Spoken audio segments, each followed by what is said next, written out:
You're listening to UCW Radio. In your face. What we got here is a failure to communicate. Oh, have I got your attention now? Greed, for lack of a better word, is good. You know what I mean? Money to be made in a place like this. Money never sleeps, pal. You're crazy. Don't run when you lose. Don't whine when it hurts. You know what it takes to sell real estate? It takes brass. I've fallen, and I can't get up! All right, welcome back to Money Never Sleeps. This is the show where we touch on anything and everything that impacts the flow of money from around the corner to around the world. And today we're going to start a multi-part series on a topic that I think it's very important. Over the years, I've seen too many athletes in all fields of sports get thrust into the limelight, out of nowhere. They're just out there, where the money flowed, and they never experienced that before, so it becomes overwhelming. And they became millionaires overnight, just doing what they love to do. Now, there's a problem with that type of success. Okay, and I mean, there's no issue with being successful, but just the way that's done.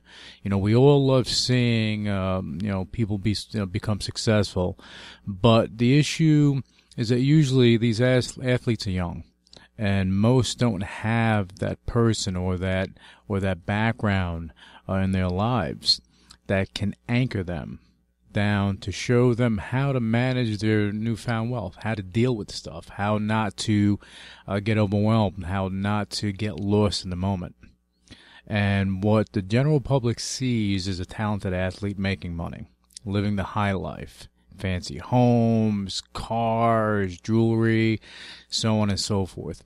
But those athletes that don't have that direction, who jump into the facade game, and what I mean by the facade game is that everything is about show.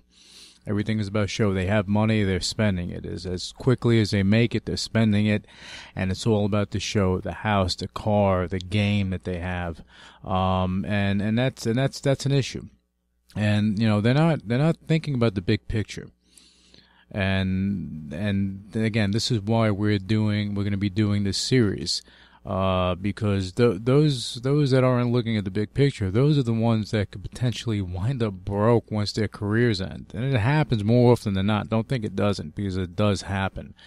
You have an athlete very successful, making money, spending more money, spending the money as soon as it comes in, or sometimes spending more money than they have, or trusting the wrong people and making investments that they don't know, what's going on. They have no clue. They're an absentee landlord, for lack of a better phrase, in certain businesses and investments.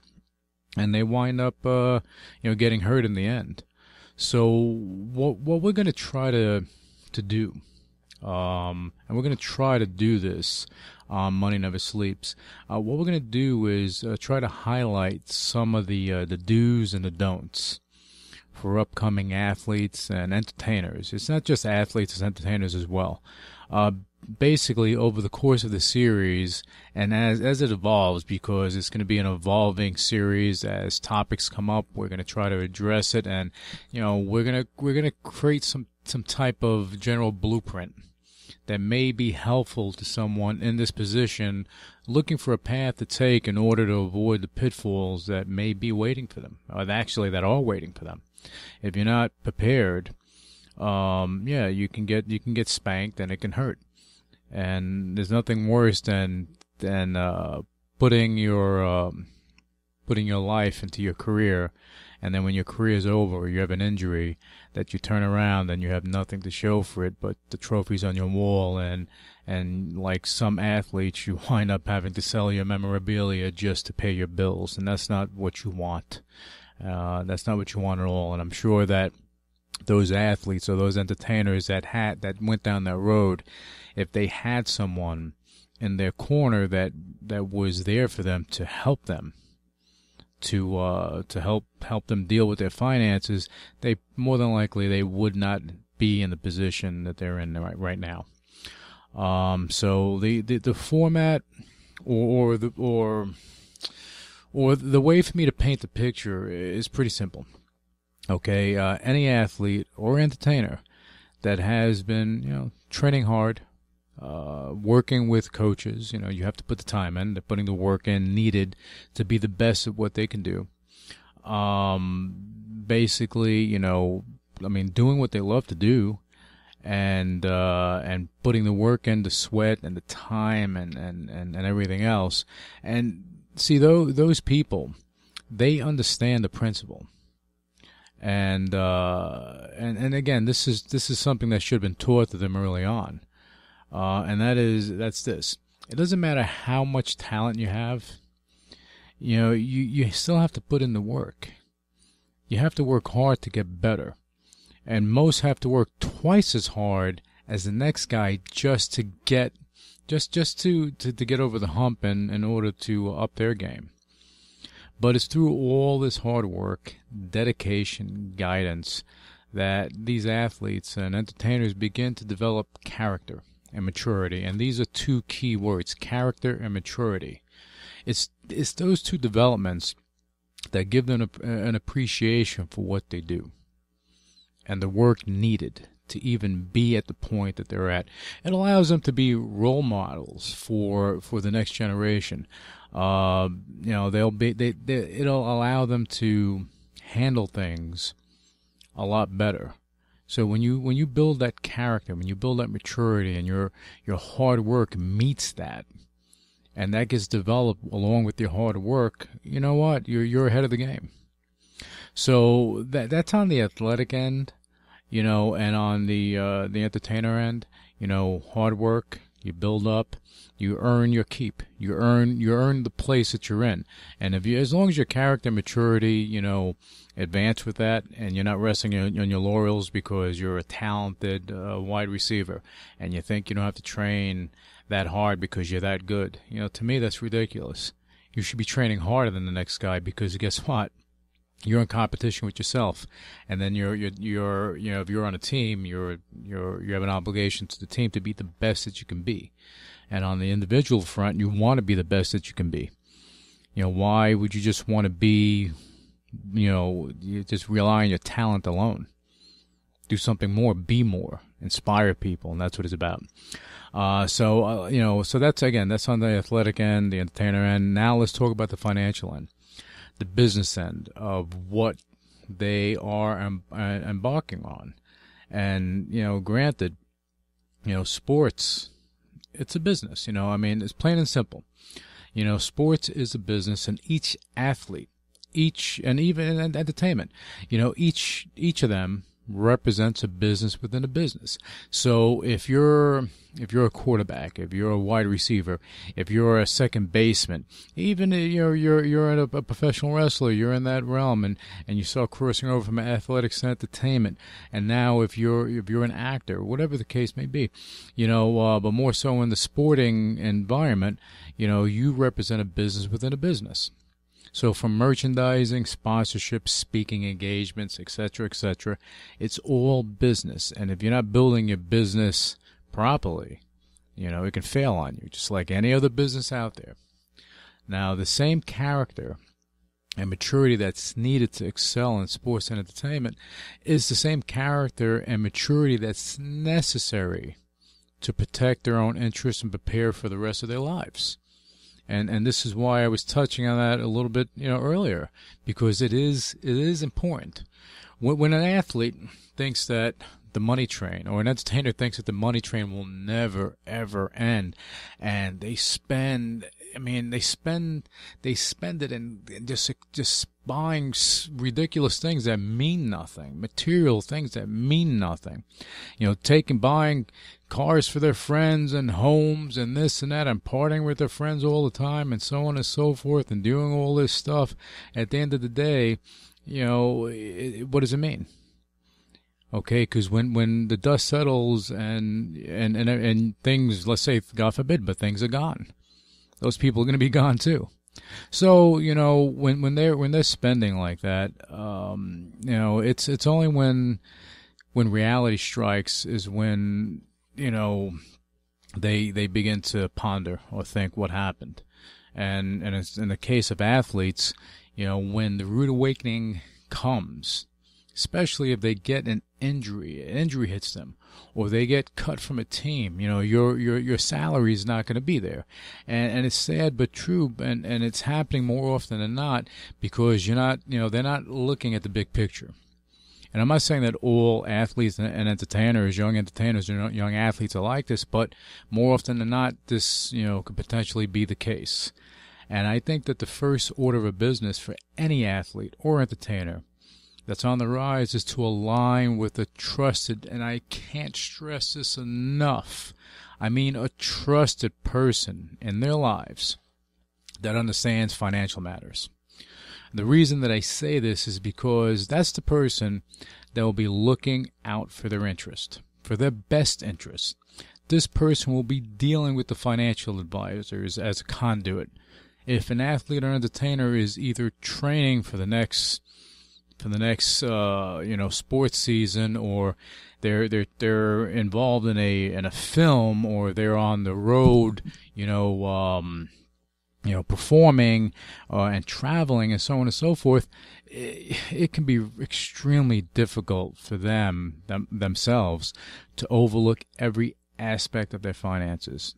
So that conduit, that trusted person, I feel is very important in the whole equation here. So that's something that I would say they would have to look for and embrace. Now, that doesn't mean that they're going to shun that the athlete or entertainer is going to shun all responsibility. No, not at all. All it means is that they are setting up the foundation in which they'll be able to reap the financial rewards from their career for the rest of their lives. The athlete or the entertainer should always retain final decisions on all matters. Okay, of course they're not going to. The whole purpose of doing this is that you don't want to deal with the day-to-day.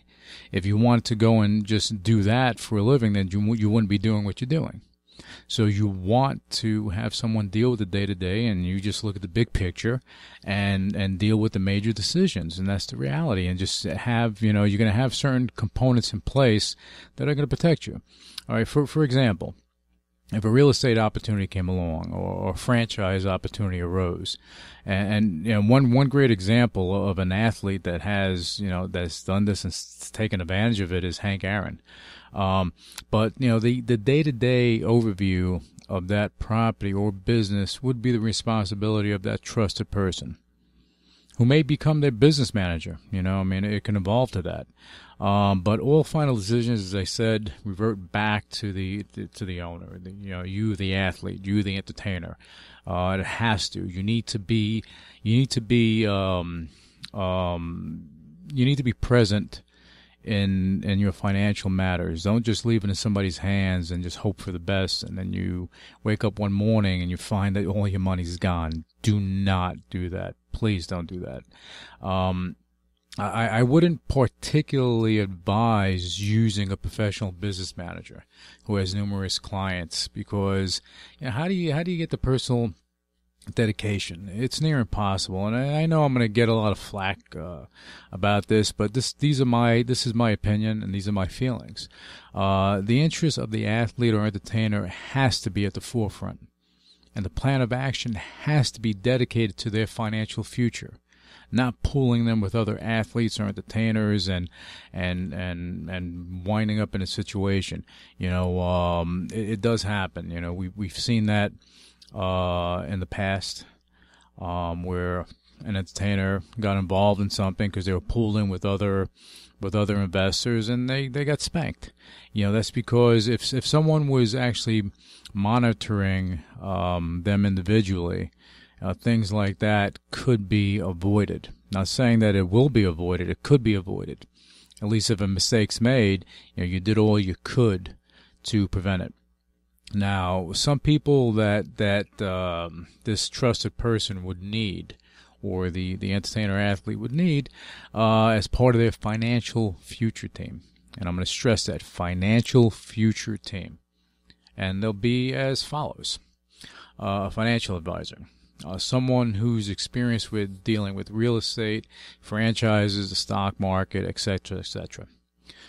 2, the next person would be a corporate attorney. You need someone experienced in real estate, law, franchise law, and general business law. It's important. 3.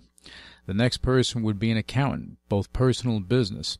Now, someone that's experienced at real estate, franchise, corporate accounting, as well as personal accounting. Now, these are 3 important people I would advise should be at, they should be at mid-sized to major firms. And again, I'm going to get a lot of flack about this too, but there's a reason for that, and there's a big reason for that. If you're talking about a lawyer and accountant, okay, look, they deal with all, if at a major firm or a mid-sized firm, they deal with all aspects of business and in all areas. And that means that the overall experience of the firm in general is there. And that further means that if you're a financial advisor or your attorney or your accountant, if they hit a snag and they didn't have the answers, they didn't know what to do, because it was something different, something that they're not an expert in. Well, they're not alone. They can actually get input and guidance from others in the firm, from one of the partners, because those partners will give the information because it's a benefit to their firm, because their firm is getting paid for the services. So that's going to ensure that they're giving the best service to their client, and that is key. Now, if they're limited, then it becomes a guessing game at some point, and that's not where you want to be long term. You can deal with a smaller attorney or an accountant or things of that nature if you want to. I wouldn't recommend it. I would recommend starting on the right foot, because as you grow, and as you build, you're going to need someone that's experienced in that to protect you. And it's all about protecting your financial future, okay? And I think that's a good start to this segment, going over what we just went over. And what we plan on doing is touching on different areas every week, and we'll see if we can get some professionals to come on the show to talk about the different areas that are important, and how an athlete, an entertainer, or their trusted person that's taking care of this stuff, taking care of the financial matters, could learn from, and maybe it'd be helpful.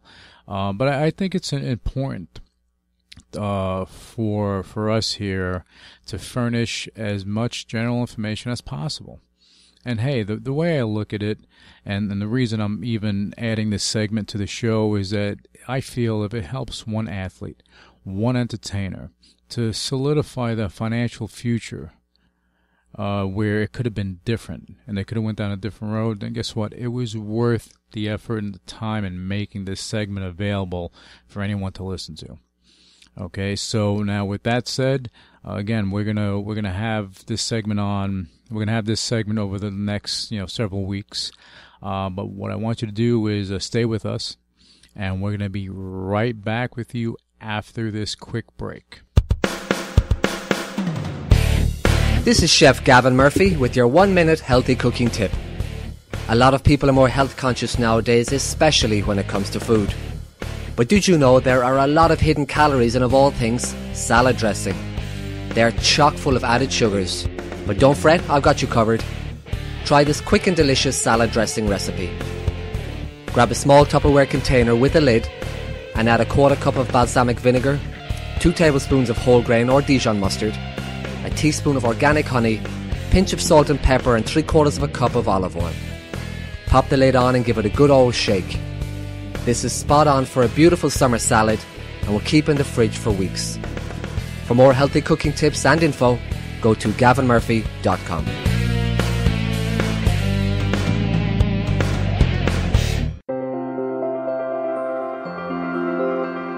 Your platform for success. Chosen by industry leaders worldwide. Curb Street, advanced real estate technology.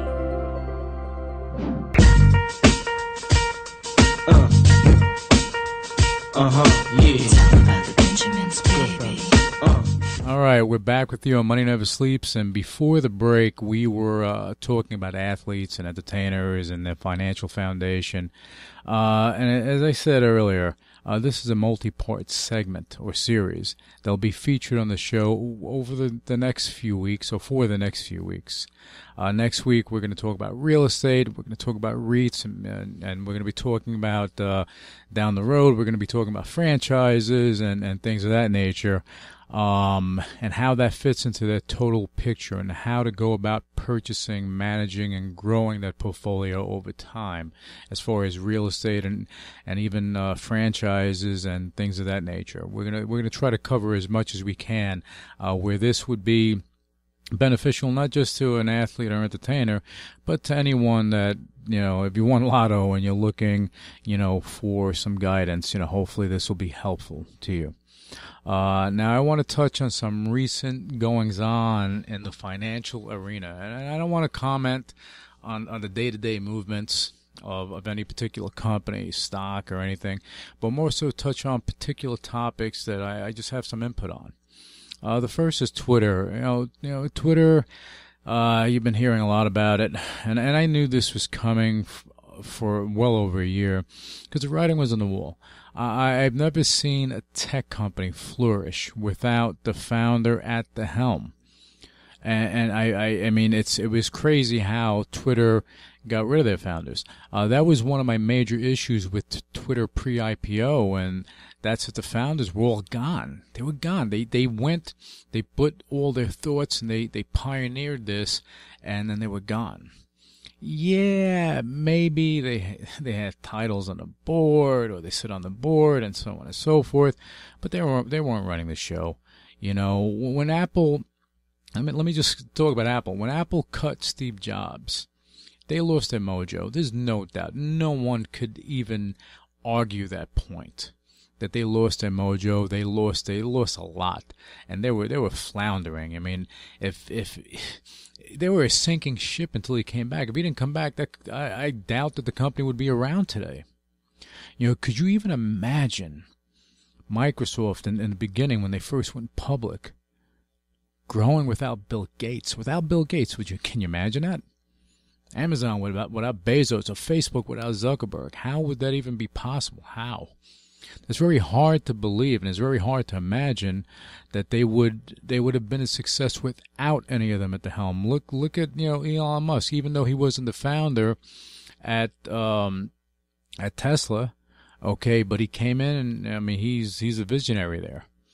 All right, so for a tech company, I always found it with Twitter anyway, amazing that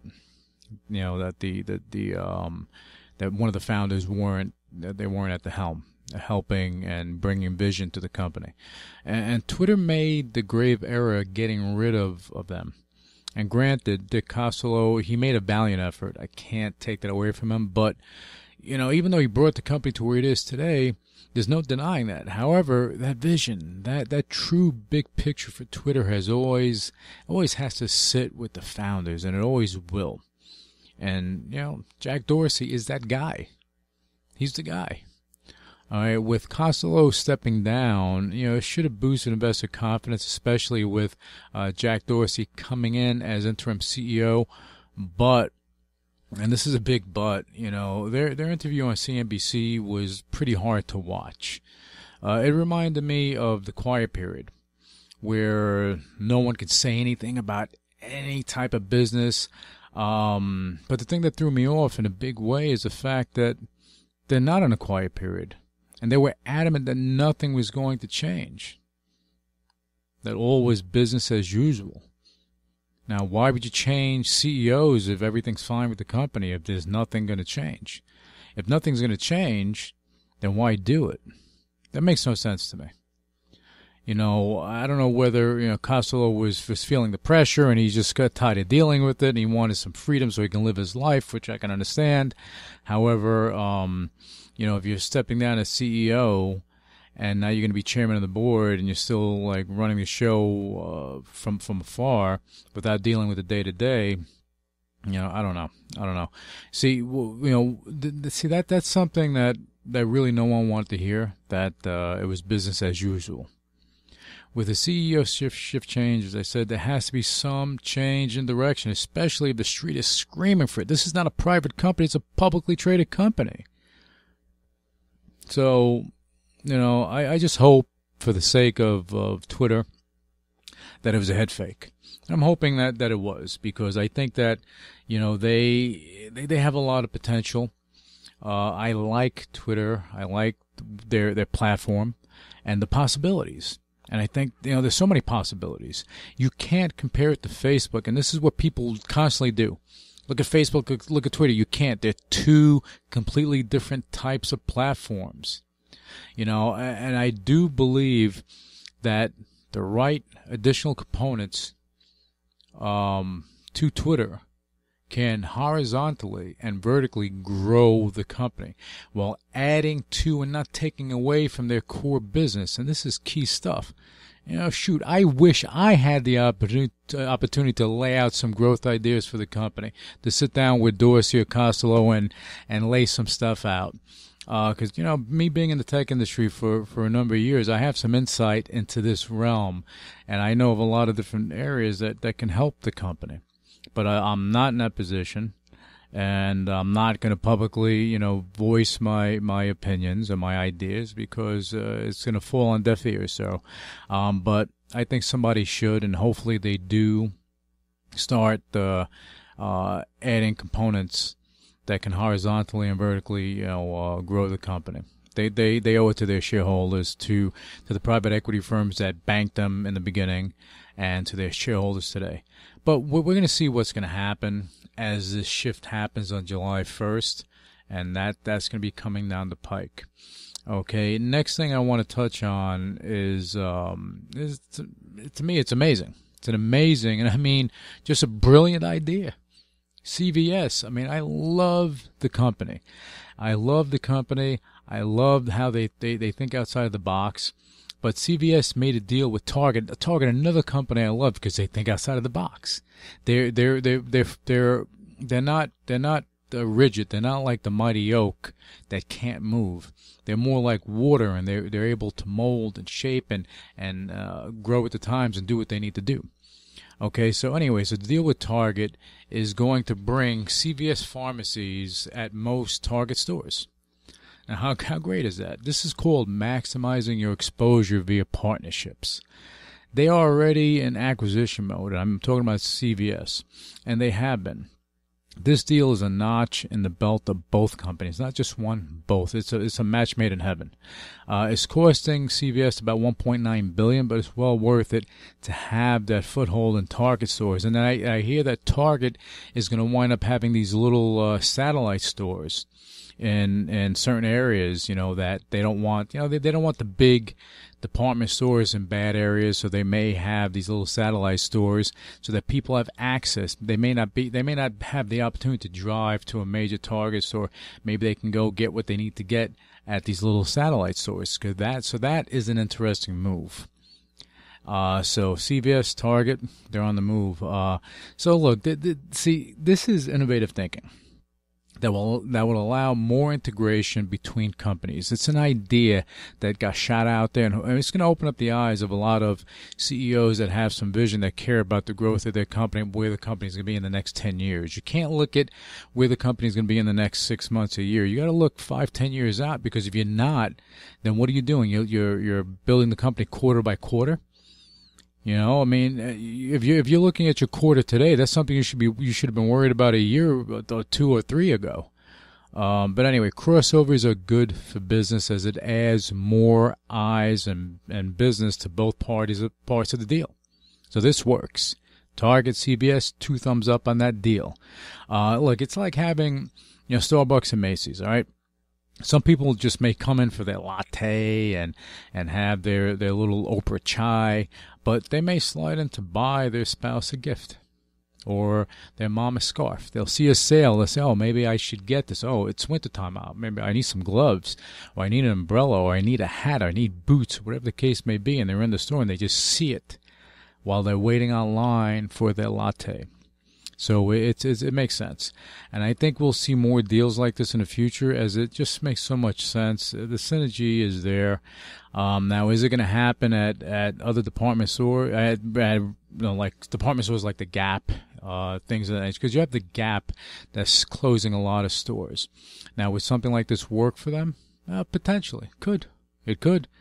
You know, if you're closing stores and your back is against the wall, you got to try anything you can to try to make things work. You know, again, you owe it to your shareholders to think outside of the box. Okay, you can't live in today's world with ideas from 20 years ago. It doesn't work. You know, just like in life, if you are acting at the age of 30, you're acting the way you did at 20, or at the age of 40, you're acting the way you did at 30, there's a problem. Same thing holds true for companies. Okay, when companies say, well, this is the way we've always done it, yeah, that scares the crap out of me. Because that is such rigid thinking. Got to open your minds and look at opportunity so you can grow horizontally, vertically. And if you see something's not working, change it. Make it work. Shift it. Don't be afraid to change it. Okay, and that's what investors want to see. They want to see that innovation. Okay, so anyway, I think that's about it for this episode of Money Never Sleeps. And let me remind you that you can find all archived episodes of Money Never Sleeps on moneyneversleepsradio.com and on iTunes, Stitcher, Player FM. And we look forward to continuing our special series on dating for the affluent with professional matchmaker Tiffany Brown. And that's going to be an eye-opening series, and that's going to probably be its own standalone series because there's so much to go into. And we're going to be releasing the shows next week. So you want to keep in tune to that because it's going to be very interesting. Last thing, for all you NFL and golf fans in the New York area, the New Jersey area, and even Connecticut, on September 15th, 2015. A good friend of mine, former New York Jets safety Victor Green, he's a member of the New York Jets Hall of Fame. And he has a foundation which is doing great things for kids nationwide. I mean, it's a great foundation. The foundation is called the Victor Green Foundation. And they're putting on a celebrity golf tournament at the Glen Head Country Club in Long Island. Attendees will be able to meet and greet with an impressive star-studded celebrity guest list that, I mean, if you're an NFL fan, you're going to love this. You know, you're going to have Lawrence Taylor. LT's going to be there. Sterling Sharp, Byron Scott, Rick Barry, Rick Jackson, Bill Goldberg from the WWE, Mario Batali. If you love his shows, you love his food, you're going to love meeting him in person. Richard Kern. Okay, Ed Too Tall Jones, O.J. Anderson, Flex Alexander, Meadowlark Lemon, Andre Reed, Moses Malone, Dr. J. I mean, this is not just the NFL, it's NBA's actors, celebrities. And if I kept going on, my God, this show would go into overtime. But it's an impressive list, and there are more being added as we speak. So by the time the event comes up, I know this list is going to just going to overflow.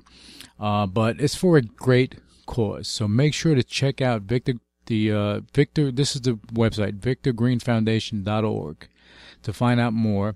And hey, I should be there cleaning tables or something. I mean, I'll be there in attendance doing something, so you can come say hello to me and give me a tip for cleaning the dishes. How do you like that? Anyway, all joking aside, great foundation, victorgreenfoundation.org. Check it out. Star-studded Celebrity Day, September 15th, 2015, Glen Head Country Club. You don't want to miss it. And that's about it for the show. I want to thank you for tuning in, and we'll be back with you next week on Money Never Sleeps. I'm wishing everyone an extremely profitable week. Initiating shutdown sequence. You're listening to UCW Radio in your face. What is your major malfunction? So let it be written. So let it be done. Ladies and gentlemen, my mother thanks you, my father thanks you, my sister thanks you, and I thank you.